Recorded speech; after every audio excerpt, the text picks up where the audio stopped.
Hey y'all, as always, I'm looking for a replacement for my F91W as my daily driver watch. On a whim, I picked up this guy, the LDF-50. This is not a replacement for the F91. That said, I do really have a soft spot for this little thing. In fact, two things. I picked up both of these versions. I knew they had been around a while. I thought they looked interesting. I saw them on eBay on my birthday, and I bought the pair. And bought them for myself for a reward.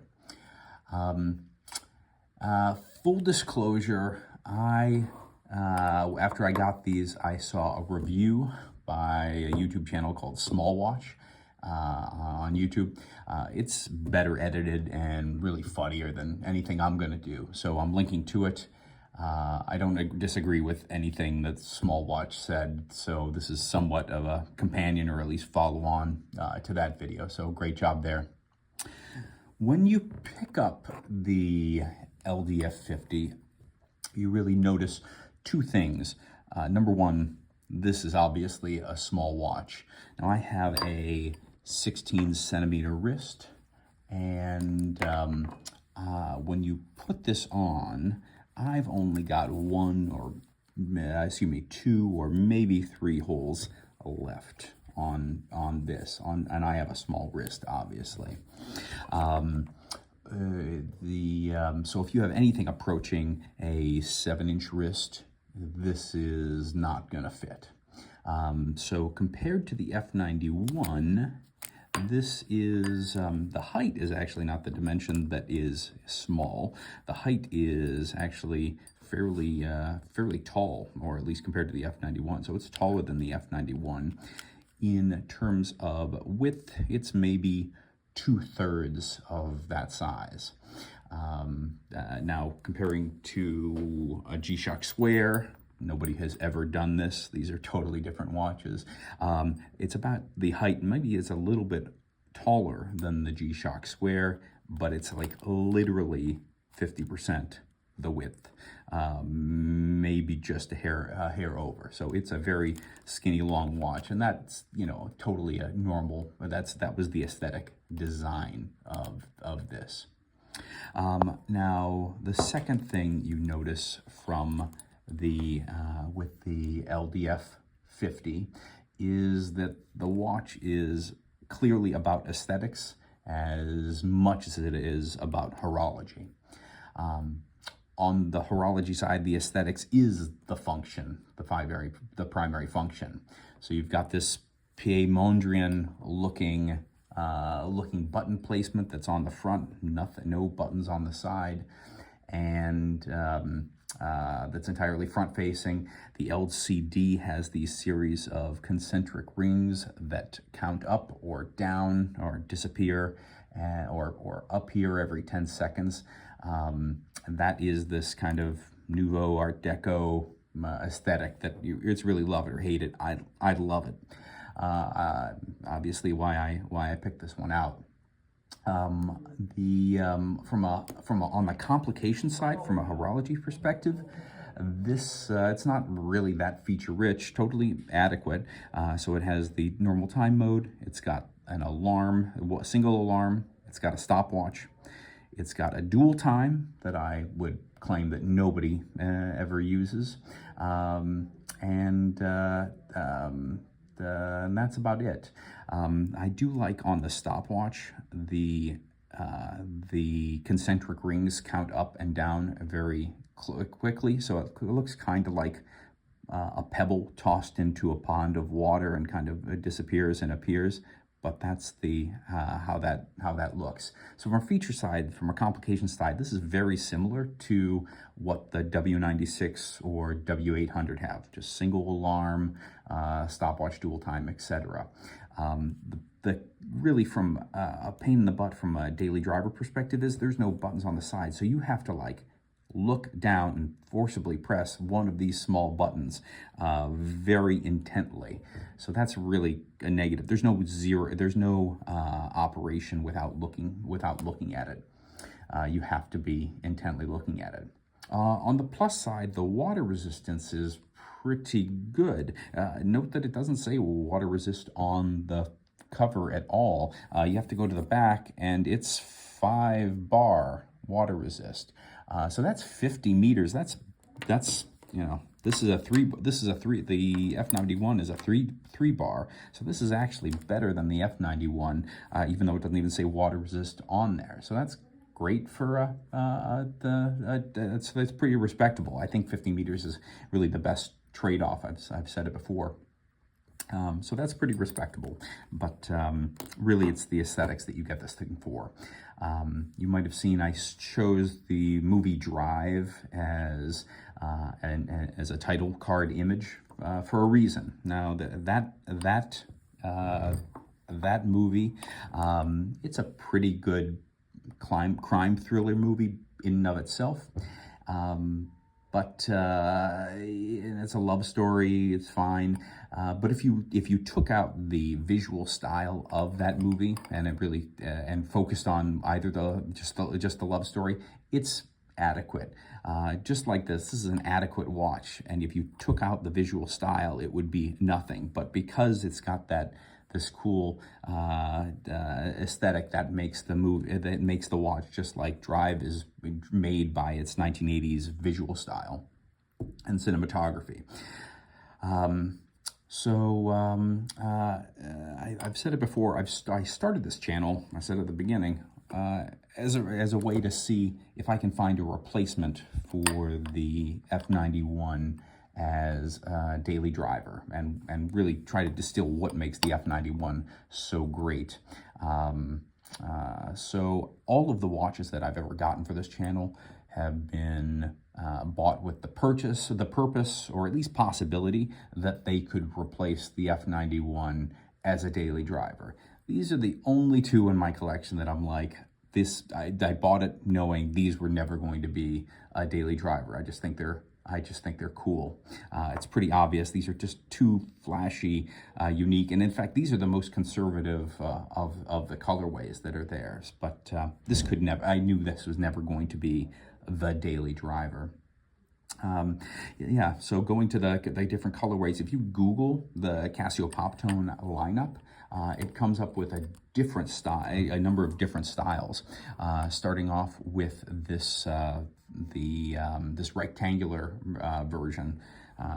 There's probably 10 or so different colorways that come off with this in this rectangular Mondrian button layout, front facing. And just from the Google image hits that I'm getting, I think it was probably the most popular. You can see that the series are made up of 3 mini-series. There's the LDF-50, which I show here, the LDF-51, the LDF-52. And I'm just speculating that the different numbers represent different annual colorway releases. So I think the 50 came out in 2009, the 51 came out in 2010, the 52 came out in 2011. Take it for what it's worth. That's just what I've distilled from web searching. And as you can see, as the colors become a little bit less unisex and a little bit more feminine as the years go on. So as you go up in a series, you really have to be pretty confident in your masculinity to wear one of the later series. The 50s across the board are pretty unisex, and I besides being small, if you're down with that funky aesthetic, I think they are pretty easy to wear if you've got the wrist size. So also in the Poptone line are a small square digital version, a similar sized Ani-Digi version, also square, and there was a wide body square, a wide body digital, and then there was kind of an Ani-Digit metallic that looked much more analog than digital, that just complicated it with stars and clouds or some such thing. And then there was a calculator version. Each of those had a handful of different colorways. So that was the pop tone line, and I think, you know, going out on a limb, that's great. I still think that these are the most, I think they sold the best. I think they were the most interesting, certainly to me. I just wanted to point out a couple of small design items that nobody would notice except the designer, but they really spent some time thinking about it, and just mostly a shout out to them. First, the mode button has a very slightly lower profile. I don't know if you can see that, how a mode, which is in the lower left-hand corner, kind of sinks in a little bit more than does the other buttons. There is you can feel it more than you can see it probably, and there's a dot on the mode button, so you can kind of use some use it somewhat without looking at it. But you know, interesting. Somebody had to think about that. Number two, the black plastic sits above, excuse me, this really shiny chromed surface. Now, this chromed surface is a scratch magnet, certainly a smudge magnet. I think that's nice that it protects it a little bit. I think that was a design aesthetic. That was somebody's choice that said, let's protect it just a little bit. So, you know, hats off to them. The inside of the strap, you know, nobody is ever going to see this except the user when it's not on, but there's this cool, what I think is a pretty cool pattern of alternating sides, of alternating bumps that go back and forth, giving you a little bit of air circulation, but it's funky the way they did that. It reminds me of the Nissan Cube that has that kind of single-sided rear view window. So again, nobody's going to see that detail, but I really appreciate the effort. Now, a couple of gripes. First, the battery size. It is a small battery. The 1216 is the battery that's used. I guess just as a battery side lesson, the 12, when you look at one of these button cell batteries, the first two numbers of the digits are the diameter. The second one is the thickness. So this is 12 centimeters in diameter, 1.6 centimeters in height. Given that this is I think the watch is, so an F91 has a thickness, I think, of about 8.5 millimeters. This is about 12. They could have crammed a thicker battery in here. This one, when it arrived, it came this one came dead, so I had to replace it. I looked inside. The battery clasp was slightly mangled. It's been changed a couple of times probably, because this dang battery size is so small. The fact that it's an electroluminescent light probably adds into that, but you know, you're looking at like a 2-year battery life on this probably. That's, if they would have gone thicker, it would have been nice on the battery. The beeps on these are too quiet. You can't hear it. You can't hear the alarm in it unless you're in an absolutely silent room. This would never wake you up from sleep like the F91 does. It's really a negative from a daily driver perspective. You have to really be paying attention to the beeps if you need them to mean anything.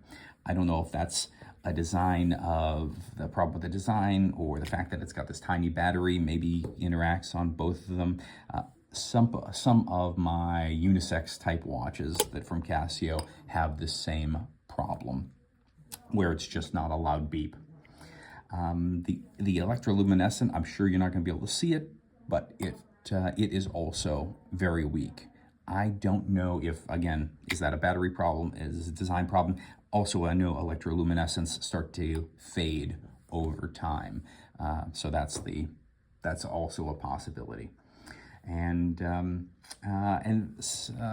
finally, there's a bit of a haze to some of these displays. Some of the pink themed watches and the blue themed watches, they have this kind of hue next to them. I don't know if you can see the difference. Just, it looks hazy on this versus this one's pretty clear. So I didn't think they needed to do that, especially in like sunlight. It's just not quite as easy to read for more than half of the colorways. So that's really what I wanted to say about the LDF-50.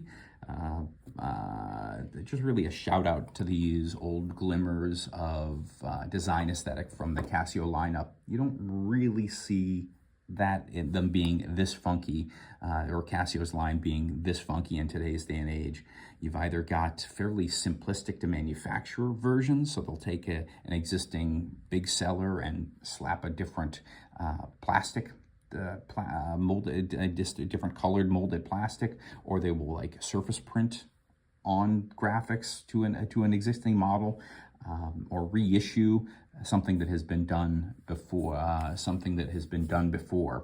But, you know, really, I don't think that this has the same innovation from a wide-ranging product like you did with the LDF-50. So I'm glad to have in my collection. Really, it is the only one in my collection. These are also interesting that it's one of the few ones that somebody actually will bump into you and say, what is that? I've had 2 comments from non-watch people to say kind of, what is that? So that's all I wanted to say. Thanks for tuning in.